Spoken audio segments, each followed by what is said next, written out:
आजको हाम्रो यात्रा रहनेछ एबिसी नर्थ बेस क्याम्प, जहाँ पुग्नको लागि सबैभन्दा पहिला बेनीबाट जिपको यात्रा गरी केही अगाडि पुगिसकेपछि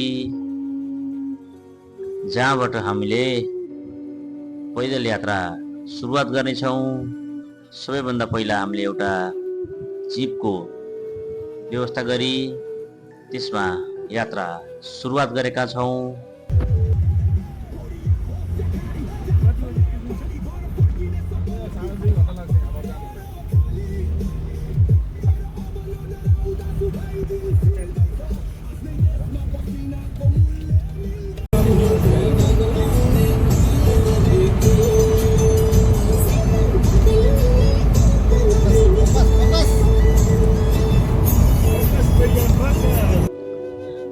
बेनीबाट तातो पानी र तातो पानीबाट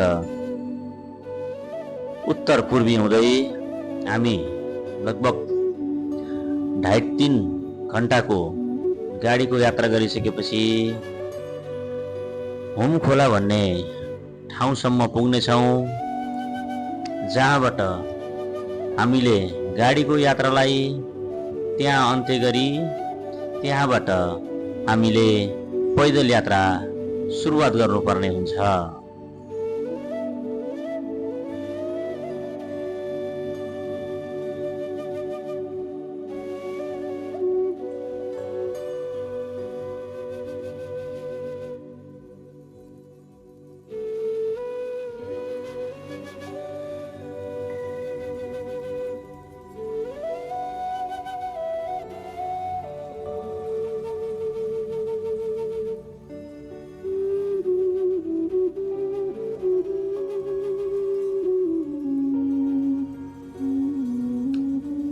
लगभग 3 घण्टाको यात्रा गरिसकेपछि हाम्रो अन्तिम गाडीको यात्रा यहीँसम्म मात्र रहनेछ, जहाँबाट हामी आफ्नो सामानहरू गाडीबाट झरालेर यहाँबाट खाना खाइसकेपछि पैदल यात्रा सुरुवात गर्नेछौँ।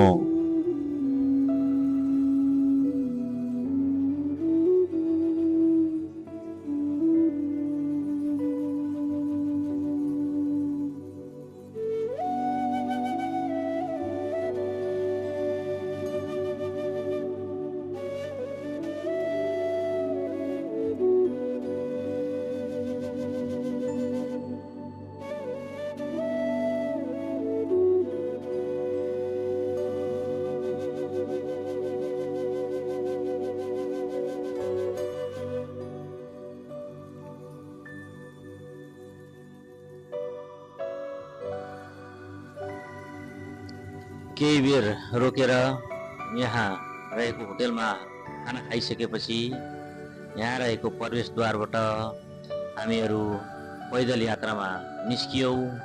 केही समय पैदल यात्रा गर्नुपर्ने रहेछ। यहाँबाट सुरुमा निकै नै मनमोहक दृश्यले नै हाम्रो मन एकदमै चञ्चल र रमाइलो गराएको थियो। जुन यात्रा अगाडि गएर हजुरहरूले हेर्न सक्नुहुनेछ, साँच्चीकै वास्तवमै घुम्नुपर्ने ठाउँ र हेर्नुपर्ने ठाउँ नै रहेछ यो। तपाईँहरूलाई पनि यो ठाउँमा आउनै पर्ने रहेछ भन्ने अगाडि रहेको दृश्यले अवश्य नै गराउनेछ।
लगभग 1 घन्टाको हिँडाइपछि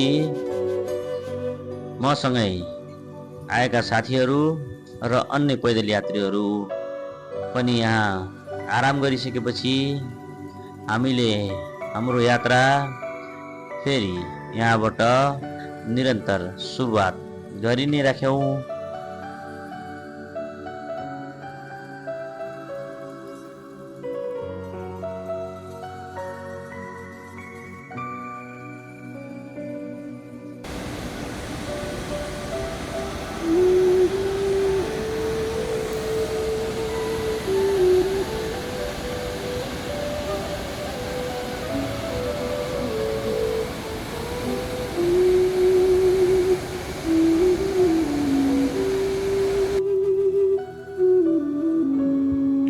यो खोलासँग केही बेर टाढा भए पनि फेरि यही खोलासँग भेट हुन्छ, जुन खोला अगाडि तातो पानी भन्ने ठाउँमा गएर कालीगण्डकी नदीमा मिसिन्छ।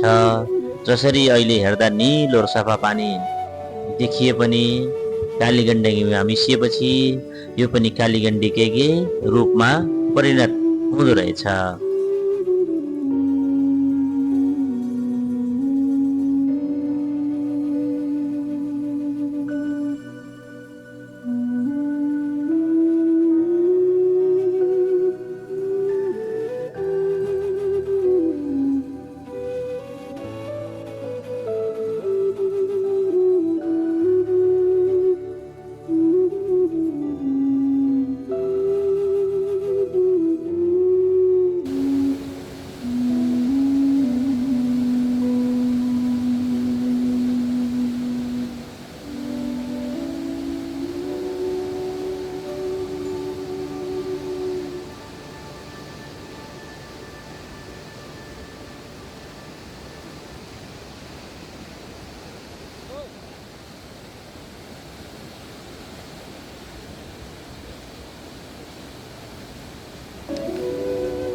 यो झरनालाई पुटपुटे झरना भनिँदो रहेछ, जहाँ आइसकेपछि यहाँको दृश्य देखिसकेपछि यहाँ हिँड्दा लागेको थकाइ प्यास सबै मेटिएको महसुस हुँदो रहेछ। केही समय यहाँ बसेर फोटो भिडियो लिइसकेपछि यहाँबाट फेरि आफ्नो यात्रालाई हामीले निरन्तरता दिइ नै राख्यौँ।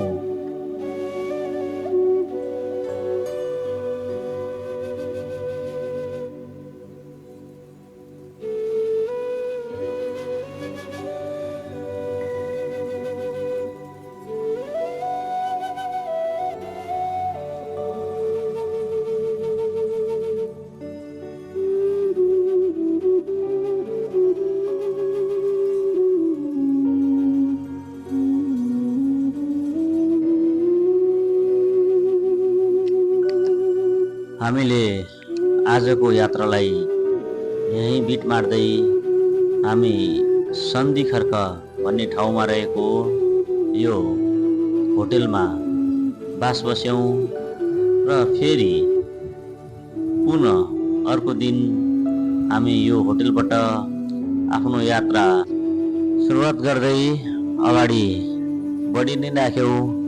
जति अगाडि बढ्दै जाँदा त्यति नै मनमोहक दृश्य र त्यति नै आनन्द प्राप्ति भइ नै राख्यो। यो यात्रालाई निरन्तरता दिँदै हामी प्रकृतिसँग खेल्दै अगाडि बढी नै राख्यौँ।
हामीले आजको यात्रा सुरुवात गर्दा 3 घण्टा जति पैदल यात्रा गरिसकेपछि पुस्केट मेला भन्ने ठाउँ भेट्यौँ, जहाँ अगाडि बढ्नको लागि अन्तिम होटल रहेछ।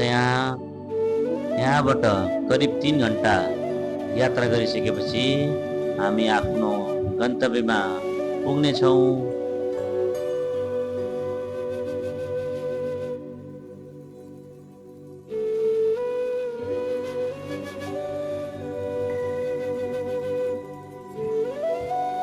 पैदल यात्रीहरू अत्याधिक भएकोले यो सानो गोरेटो बाटो अत्याधिक चापले भरिएको रहेछ।